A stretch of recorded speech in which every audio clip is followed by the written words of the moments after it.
Bapak Ibu jamaah subuh yang dirahmati Allah Subhanahu wa taala. Umat Islam menjadi umat yang terbaik karena memiliki sifat-sifat yang disebutkan dalam ayat yang ke-110 itu. Namun ketika pada masa Umar bin Khattab sedang berhaji, nampaknya umat Islam sudah mulai malas beramal ma'ruf, malas bernahi mungkar, bahkan mereka suka bersantai-santai.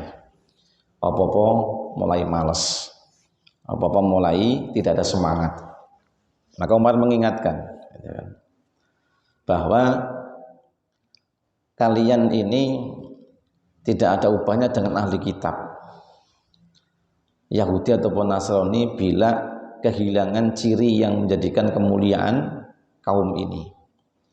Itu selalu mereka bersemangat amar ma'ruf dan juga bersemangat dalam nahi mungkar dan kuat dalam beriman kepada Allah Subhanahu wa taala.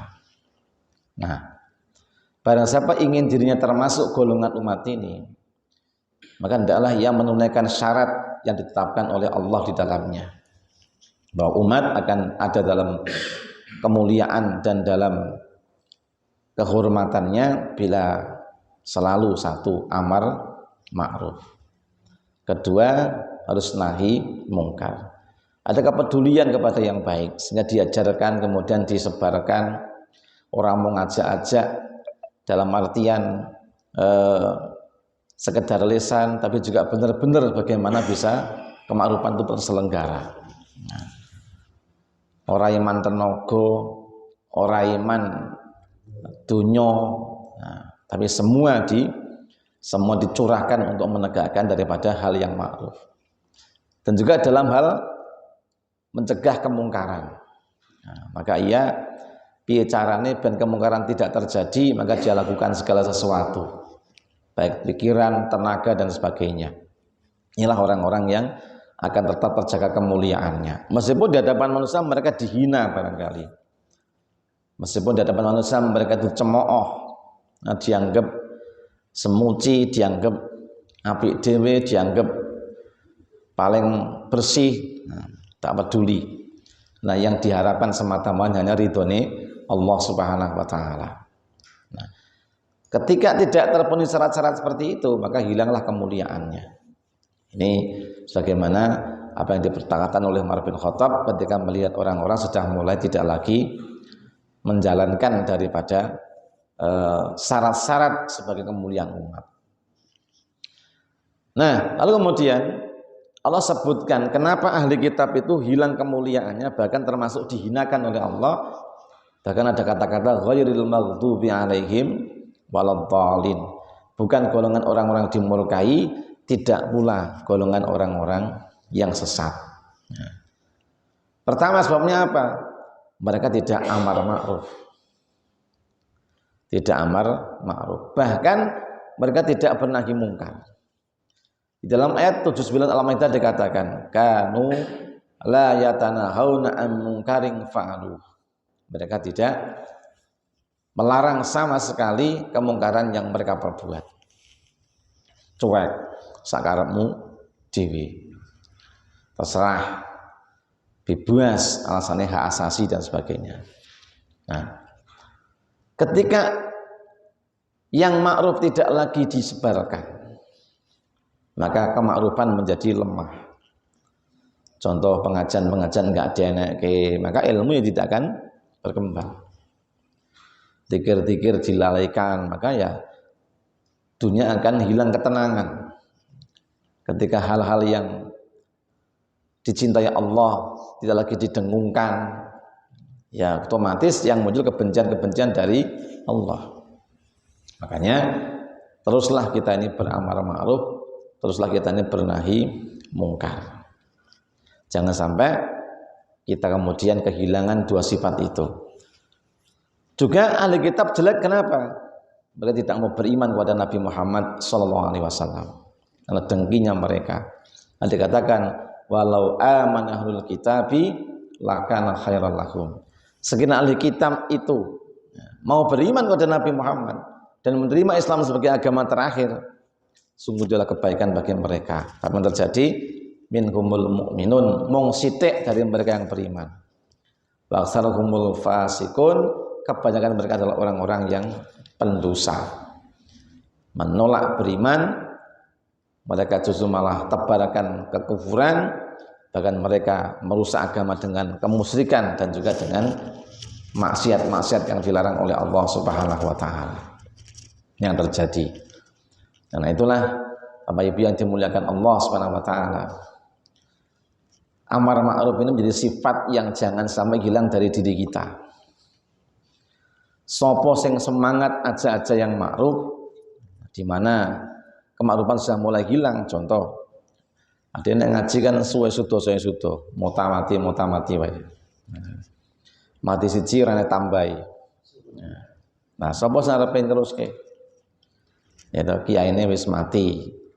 Engko ganti takmire genten rambutnya putih mati genten. Nah, akhirnya sapa sarep neruske? Nah, maka tidak ada penerus kalau kita tidak menyebarluaskan. Piye digawe pengumuman apa piye disemangati apa piye? Karena ilmu ini kalau nggak kita uri-uri nggak akan hidup. Ya toh? Orang itu kalau bodoh kita biarkan bodoh ya tidak akan pernah tahu. Kenapa maksiat banyak? Satu, siji orang ngerti nek iku maksiat. Loro, tidak percaya akibat-akibat maksiat dan tidak peduli dengan apa yang sedang terjadi. Gempa udah di mana-mana, ya kan? Kita tidak pernah. Tadi malam itu Kalimantan gempa 4,3. Pada Kalimantan itu kan dipikir-pikir kan jauh dari gunung. Saya kira serap peduli. Jangan kau mengira bahwasanya gempa itu hanya di daratan yang ada gunung-gunungnya. Gempa sebabnya saka dosane wong sing akeh. Bahkan di sumber nanya pun bisa jadi dosa. Apa jadi gempa kalau dosa-dosa tidak dihentikan. Jangan kita kemudian memandang aduh gunung, aduh lempengan-lempengan sing marai pedot. Oh, ndak bisa. Seperti di Turki itu nek dipikir-pikir ya gak ono gunung Merapi. Sehingga spekulasinya muncul secara liar, itu gempa buatan. Ya. Gempa buatan katanya ada namanya teori Hubble, di mana frekuensi itu memang sengaja dibutuhkan untuk menggetarkan bumi sehingga menghancurkan negeri-negeri Muslim dan sebagainya, atau karena kebencian Amerika kepada Turki yang bantu Rusia dan sebagainya, macam-macam spekulasinya. Tapi yang jelas, ya kan, tidak akan terjadi musibah tanpa kehendak Allah. Mungkin ya di sana kan sudah banyak maksiat. Karena banyak orang muda itu nggak ngagas ibadah. Orang Turki itu sifatnya apa? Orang tua, orang yang Mekah, orang yang masjid. Nah jamaah Turki itu nang umroh tua itu. Kenapa? Ngenteni tuwek lagi mikir akhirat. Nek mau mikirnya dunya. Wis ngekek watu ingklik lagi mikir ibadah. Nah, mereka banyak maksiat. Ya, mungkin begitu. Turki itu ya negara Muslim itu. Ini Erdogan. Ini Muslim. Nang rakyatnya ya cengengesan ya pirang-pirang. Sing dolim ya pirang-pirang. Sing orang ibadah ya oke. Nah, mengono bekas gereja juga banyak. Tempat maksiat juga banyak. Wong jenenge kita dulu pernah namanya punya itu kan video buatan Harun Yahya kondang, ternyata dia adalah pedofilia. Nah, artinya apa? Ustadz kondang kemana-mana, kasetnya kondang, film dokumenternya bagus-bagus boleh. Nah, dia adalah pedofil. Inilah bagian yang terkuat. Maka bisa jadi ketika maksud ini tidak dihentikan, itu cara Allah menghentikan. Sebabnya apa? Allah yang Maha Kuasa. Bisa jadi memang karena keburukan itu kan yang mereka lakukan. Makanya kan Nabi itu mengatakan ketika orang-orang beriman dan punya ilmu itu tidak menjadi warok, tidak menjadi mulia, menjaga dirinya dengan ilmu. Ngaji ya jejeg nang isine ra tau apa namanya sifat malunya, maksud isinya sifat malunya. mengerjakan hal yang tidak pantas, tidak ada. Jadi ya pinter neng maksiate ya aja. Ya mudeng neng ngibadah ya males. Ya kan? Jadi ya mudeng nek kita tuh ada kewajiban nguri-nguri agama iki jane ya mudeng neng ora karep. Kecil semangat itu, bahkan tidak ada sama sekali. Makanya ketika hal seperti terjadi akan ditimpa dengan 3 keburukan. Nah, 1, banyak orang-orang yang mati muda. Mati ini ada 2 macam maknanya. Pertama ya mati fisiknya betul-betul dimatikan dalam waktu muda, banyak maksiat, banyak perbuatan dosa, akhirnya mati muda kan. Ada yang Turki itu kan dipikir semati sing tuwek ta apa cah cilik ta apa wong nom ya oke. 5.000 rong dina 5.000. Biasanya sing mati ya ora nyawang umur. Nek cah nom mesti oke. Nek secara hitungan sosialnya orang wayahe mati wis padha mati. Nah itu. Kita persentase lah. Biasanya wong mati itu kan paling ya sing 30% wong tua gitu. Kemudian 5% anak-anak, sisanya campuran gitu kan. Nah, atau karena perang dan sebagainya. Nah ini kalau gempa ini kan persentasenya imbang-imbang. Artinya jane sing rong wayahe mati dadi mati. Gitu. Jadi orang yang mati, rabi urung de bojo, wes mati. Maksudnya nang Turki kono lho, orang yang Turko. Pernah ikhlas ora. Ya. Jadi sudah banyaknya penyakitnya apa Allah timpakan banyak orang yang mati muda. Orang wayah mati secara fisik itu neng mati. Ini yang kita lihat ya. Dan kita amati ya benar. Nabi bersabda banyak usia muda sudah mati ya akibat daripada banyaknya maksiat. Ketiban Belandari penak ora kira-kira. Kalau ketiban cor-coran lorong ndi kira. Ketiban Belandari somatin ketiban cor-coran. Nah, jadi bayangkan gedung-gedung semono gedine runtuh kabeh iki ya nibani ya ora penak.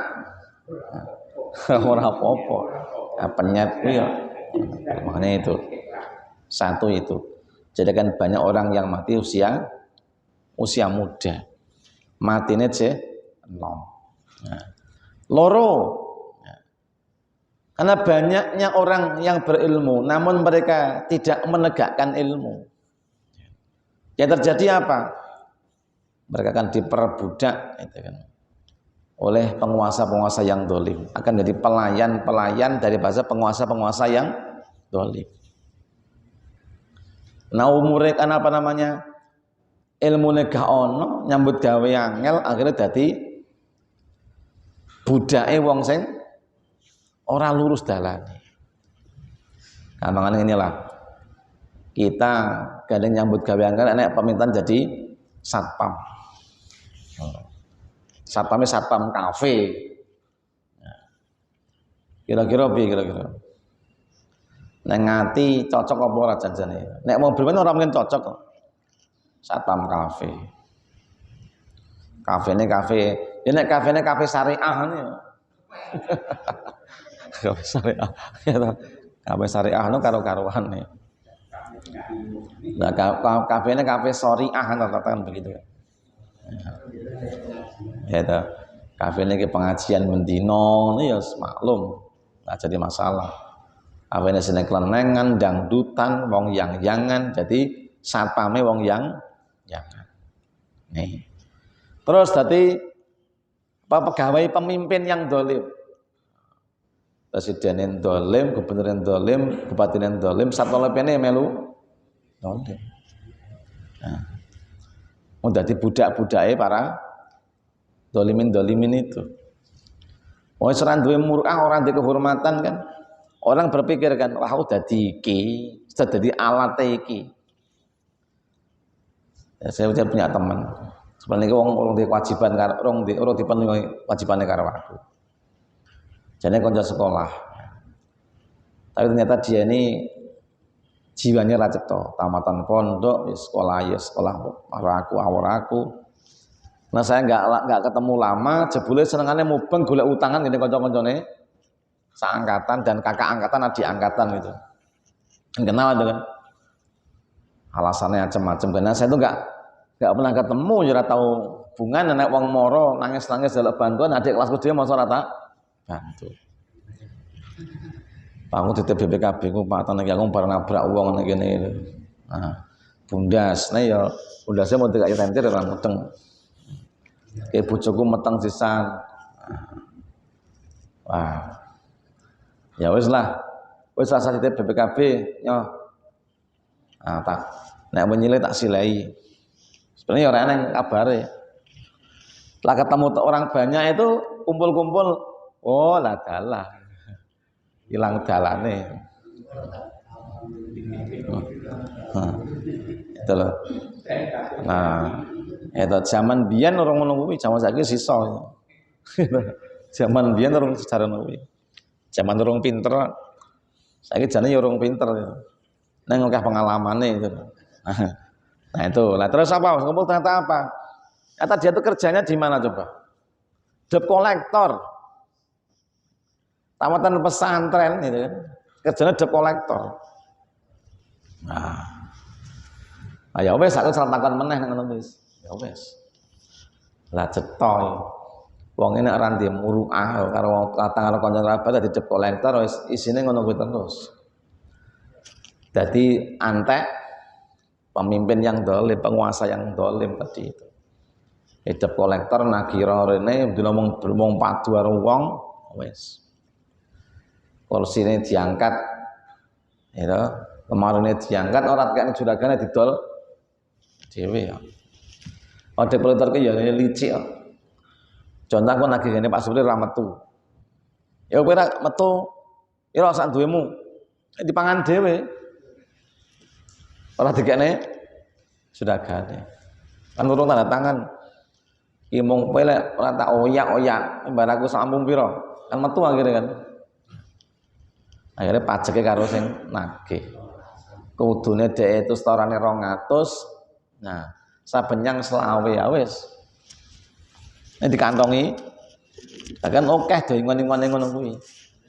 Depoletor ingone ngono kuwi. Ngene wong sing nanggung utang ra nyaur di pers ya. Itulah. Karena itu cangking kursine. Ramatul cangking kompor gas ya wis. Ah yang ngono kuwi lah. Jajane ngono kuwi. Lah anyar slebone copot ganti bekas nang kelitian jenenge wong licik. Nah, hilang rasa malu, hilang rasa hormatnya. Karena apa? Tidak mengamalkan ilmunya. Yang ketiga apa? Dia akan berkawan dengan orang-orang yang bodoh. Oh ini orang duwe rasa malu, enggak duwe namanya rasa mulia. Maka ya awalnya wong bodoh-bodoh ku ya keplek ya. Apa nih? Kungkum nang banyu. Ya. Aku ora kondo mancing kok. Lah gitu. Jadi uripe wis ngono-ngono kuwi, kumpulane ra genah kabeh. Ora yang ngangsut keplek. Sedulane iki ra genah-genah. Adoh saka alim ulama, adoh saka kemuliaan, dekatnya dengan keburukan-keburukan. Koncone bodho kabeh. Nah, wong bodho salat karo wong pinter. Nek sing pinter mau salah, mudeng ora wong bodho. Nah, ada kisah ini.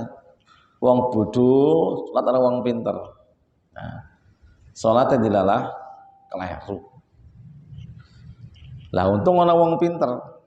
Sing dadi makmum soalnya mas dia makmum masbuk. Ya. Orang nek onggon salat dia sing kono makmum. Jadi imam itu keliru. Keliru. Ditasbihi karo sing bodho-bodho ki mau. Ngertine kan tasbih nek keliru. Ngadeg tasbih, lungguh tasbih, bingung kan? Nah, makanya teman saya itu ngomong sujud. Sujud. Nah. Terus barang mau sholat, Pak sholat dibaleni lho apa mau salah mau anggo sujud barang. Nah, padahal wong itu nek memang ora mudeng salahnya apa, makmum boleh menyebutkan salahnya di mana.